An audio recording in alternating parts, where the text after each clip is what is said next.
Hello दोस्तों, आपका स्वागत है हमारे यूट्यूब चैनल रजईपुरिया वैरियर्स में। आशा करते हैं कि आप लोग सब अच्छे होंगे।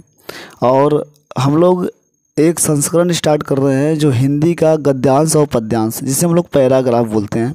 पैराग्राफ के यूपी ट्रिपल एससी में आप लोग देखेंगे कि अधिकांश जो क्वेश्चंस होते हैं आपको 2 या 3 पैसेज मिलते हैं और क्वेश्चन करने को दिखता है, जिसमें से एक पैसेज से 5 क्वेश्चन, दूसरे पैसेज से भी 5 क्वेश्चन आते हैं। आपको 10 क्वेश्चन करना होता है। जो वर्तमान में एग्ज़ाम होने वाले हैं, जैसे पेट का जो एग्ज़ाम होने वाला है वो आपको मिलेगा। तो हम लोग इस सीरीज़ को लगभग 1 या 2 दिन के बाद हमको एक पैराग्राफ मिलता रहेगा।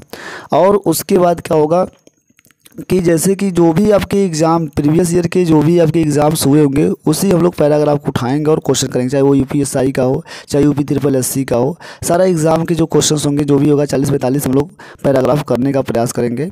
और चलिए, अगर हमारे चैनल पर आप नए हों तो चैनल को सब्सक्राइब करिए, अगर आप और हमारे वीडियो को लाइक और शेयर करें और कमेंट करें।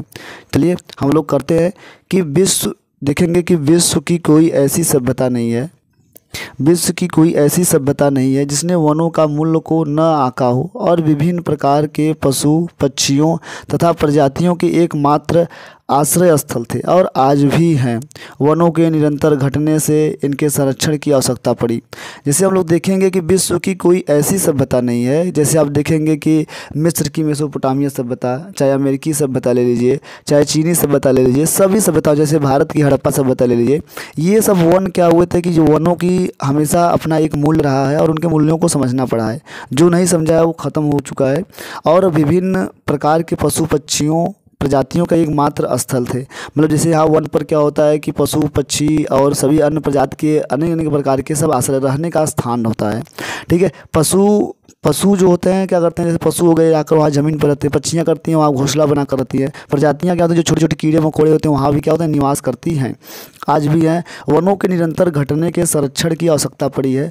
अगर इसी प्रकार से जैसे जनसंख्या जिस प्रकार से बढ़ती जा रही है, उस प्रकार से हम लोग जंगल को भी काटते जा रहे हैं, वनों को भी काटते जा रहे हैं। अगर इसी प्रकार से काटते रहेंगे तो संरक्षण की भी आवश्यकता बहुत ज़्यादा पड़ रही है। अगर वनों में उगे पेड़ पौधे हमारी ईंधन की समस्या का समाधान करते हैं, वन हमारे ईंधन की समस्या का समाधान करते हैं। तो देखिएगा क्या करते हैं, समस्या का समाधान करते हैं। तो जैसे वन होते हैं क्या करते हैं, हमारी समस्या का समाधान करते हैं। इनसे हमें इमारतें, फर्नीचर आदि बनाने के लिए कई प्रकार की लकड़ियाँ प्राप्त होती हैं। जैसे देखेंगे कि जो पेड़ पौधे होते हैं, जैसे कि जो कुछ पेड़ सूख जाते हैं या उनके टहनियों से क्या करते हैं काट कर हम अपने क्या करते हैं ईंधन की आवश्यकताओं को, फ्यूल्स क्या करते हैं पूरा करते हैं। और कुछ ऐसी लकड़ियाँ होती हैं जिससे हम लोग अच्छी अच्छी इमारतें बनाते हैं, फर्नीचर बनाते हैं, कुर्सियाँ बनाते हैं, आदि बनाने के काम में लकड़ियाँ कहते हैं प्राप्त करते हैं। हम लोग आगे की तरफ चल रहे हैं। देखेंगे कि साथ ही कागज़ बनाने के लिए अच्छी सामग्री भी उपलब्ध होती है। आप देखते होंगे जो आप लोग कागज़ का उपयोग करते हैं वह क्या होता है, वनों से ही बनता है। ठीक है। इन्हें काटने के साथ साथ इनका संरक्षण भी आवश्यक है। ये नहीं कर रहा है कि आप वन काटिए, तो वन काटने पर भी क्या करिए आप वन लगा, अगर आप एक पेड़ काट रहे हैं तो 2 पेड़ लगाइए, उसका संरक्षण हो जाएगा। पेड़ पौधे वर्षा कराने में सहायक होते हैं। पेड़ पौधे क्या होते हैं, वर्षा कराने में सहायक होते हैं और पर्यावरण की रक्षा भी करते हैं। पर्यावरण की क्या करेंगे, रक्षा करते हैं। और वही इनमें कार्बन डाइऑक्साइड जैसी विषैली गैस सोखने की क्षमता रखते हैं। इसी में क्या होते हैं, वो विषैली गैस सोखने में क्षमता भी होती है, जिससे हवा में गैसों का संतुलन क्या हो बना रहता है। ऐसे ही ये देखेंगे कि जो पेड़ होते हैं, आप लोग देखते होंगे कि जो सड़क के किनारे पेड़ लगते हैं, वह उसके 2 काम होते हैं। क्या होता है, एक तो वो क्या करेगा, कार्बन डाइऑक्साइड मोनोऑक्साइड्स क्या करेंगे, जो भी अपशिष्ट पदार्थ, जो भी जहरीली गैसें निकलेंगी उसे क्या करेगा, सोख लेता है। और सबसे बड़ी बात होता है, सड़कों के किनारे जो क्या करता है, लगाया जाता है, सड़कों के किनारे जो वन लगाया जाता है उसका मेन मतलब होता है कि ध्वनि प्रदूषण को कम करता है। बहुत अधिक क्या करता है, ध्वनि प्रदूषण को कम करता है। और ये क्या करता है, हमारे ओजोन परत को संरक्षण करता है। जो पराबैंगनी किरणें क्या करते हैं आने से, क्या इसको भी क्या करता है, मजबूत बनाता है।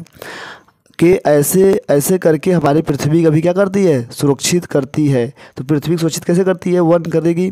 जैसे आपको भी बताया कि पर्यावरण संरक्षण में ये देखा जाता है कि वन में आप बताएं कि ओजोन परत जो होता है पराबैंगनी किरणों को छान कर नीचे की तरफ भेजता है। उसी प्रकार से हम लोग देखेंगे कि पर्यावरण की सुरक्षा के साथ साथ हमारी सिंचाई और पेयजल की समाधान का समस्या भी वनों के संरक्षण से ही संभव हो सकता है। जब क्या होगा, वन संरक्षण करेंगे तो अधिक से अधिक बारिश होगी, पेड़ लगाएंगे तो अधिक से अधिक बारिश होगी। जब अधिक से अधिक बारिश होगी और वो बारिश होगा तो ज़मीन के भूजल स्थानों पर जाएगा, ज़मीन के नीचे जाएगा, तो वहाँ से हम लोग क्या करते हैं, पानी निकाल कर पेयजल की अपनी क्या आवश्यकताओं को पूरी कर सकते हैं। और बारिश से हम लोग क्या कर सकते हैं, सिंचाई भी कर सकते हैं। जो पानी बाहर हम लोग अपशिष्ट रूप में से नुकसान करते हैं उससे हम क्या कर सिंचाई भी कर सकते हैं। वनों के कारण ही नदियाँ अपने भीतर जल अमृत धारा सजोकर प्रवाहित करती हैं। जो नदियाँ में जो जल दिखता है वह वर्षा के कारण ही होता है, वनों के कारण होता है। अगर वन नहीं हो तो आप क्या कर सकते हैं, वर्षा नहीं होगा तो नदियों में पानी क्या हो जाएगा, ख़त्म हो जाएगा। तो चलिएगा हम लोग अब क्वेश्चन की तरफ बढ़ते हैं। अगर आप पैराग्राफ समझ चुके हो तो हम लोग क्वेश्चन की तरफ बढ़ते हैं। क्वेश्चन ए के क्वेश्चन देखेंगे कि वनों का मूल आंकने का अर्थ है। वनों का मूल आंकने का अर्थ है कि वनों का महत्व समझाना है, कि वनों को अत्यधिक काटना है, कि वनों को बेचना है, कि वन लगाना है। तो आप देखेंगे कि वनों का जो महत्व है उससे समझाने की बात कर रहा है कि वन का महत्व क्या है, आपके जीवन में किस प्रकार से काम करना है। हम लोग अगले क्वेश्चन की तरफ बढ़ते हैं। अगला क्वेश्चन देखेंगे कि आश्रय स्थल से अभिप्राय क्या है। आश्रय स्थल से अभिप्राय क्या है, भोजन का स्थान तो हो ही नहीं सकता, घूमने का स्थान भी नहीं हो सकता, रहने का, आश्रय का स्थल क्या होता है, रहने का स्थान होता है। आश्रय का स्थान तो दिया है ऊपर, तो आश्रय स्थल का मतलब है रहने का स्थान होता है। चलिए हम लोग अगले क्वेश्चन की तरफ चलते हैं। अगला क्वेश्चन देखेंगे कि वनों के संरक्षण से अभिप्राय क्या है। वन का संरक्षण कैसे करेंगे, कि वनों को काटना है, कि वनों को फैलाना है, कि वनों को साफ करना है, कि वनों को बचाना है। तो तीनों ऑप्शन नहीं होंगे तो ऑप्शन नंबर डी क्या हो जाएगा, वनों को बचाना है। चलिएगा हम लोग अगले क्वेश्चन की तरफ बढ़ते हैं। अगला क्वेश्चन देखेंगे कि नदियों में अभी देखिए हम लोग लास्ट वाला पैराग्राफ पढ़े थे, उसमें दिया था कि नदियों की जलधारा क्या होगी। हम लोग जब तक वन नहीं बचाएंगे तब तक उसमें क्या होगा, नदियों में भी वन क्या होगा, पानी नहीं दिखेगा। तो आप देखेंगे कि वनों में क्या होगा, जो जलधारा बहती है, नदियों में जो जलधारा बहती है वह किसके द्वारा प्रभावित होती है, वनों के कारण होता है। न धरती के कारण होता है, न किसानों के कारण, समुद्रों के कारण होता है। किसके कारण होता है, वनों के कारण होता है।